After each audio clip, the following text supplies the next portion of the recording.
When I first visited your office, I think just a couple weeks after launch, you guys already had these very advanced dashboards. What are some of the things that you learned at Lyft and Udemy and starting the Growth Hacker Conference that really prepared you to run Sprig? And I think there are a couple lessons about entrepreneurship that are really critical. The first one is to remove your ego.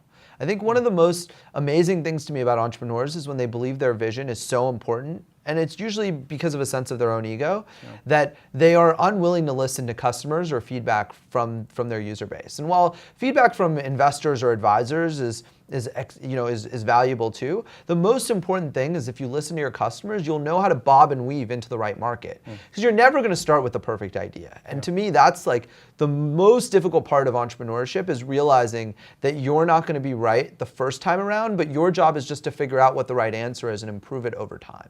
So recently, there's been a surge of Uber for X type of startups, right? Delivering laundry or food or you name it. And some of these are marketplaces, more like Uber, and others are more vertically integrated, kind of like Sprig. So what are some of the advantages and disadvantages of choosing either model, and how did you guys come to that decision for Sprig? Yeah, I think at Sprig, we actually started off with the idea of being a marketplace, and we thought that it would be possible to basically have a repertoire of chefs that would come in and out and cycle in and create different food for our customers.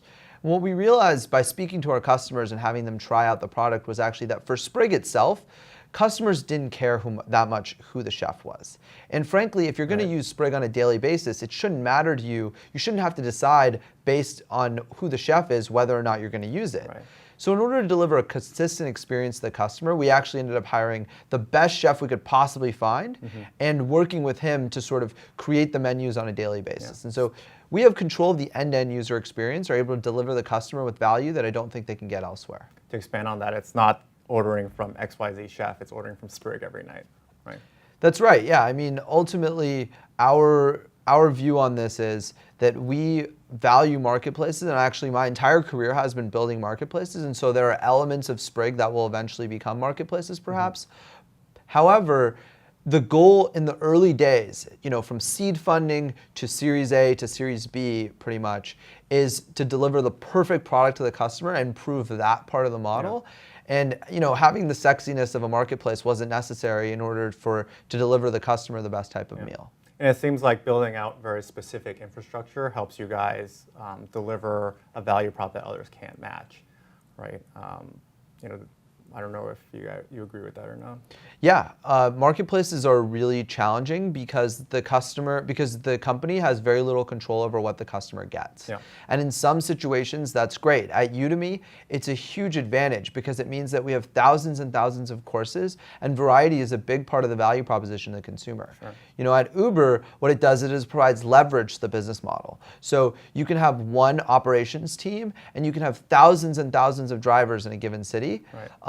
With Sprig, the challenge is the customer cares more about the quality of the food and less about variety. And so with Sprig specifically, it made more sense for us to vertically integrate and therefore both deliver a better product, but also deliver that product more efficiently and with less waste. And so Sprig sounds like an amazing place to work. You guys are growing so quickly, still early stage.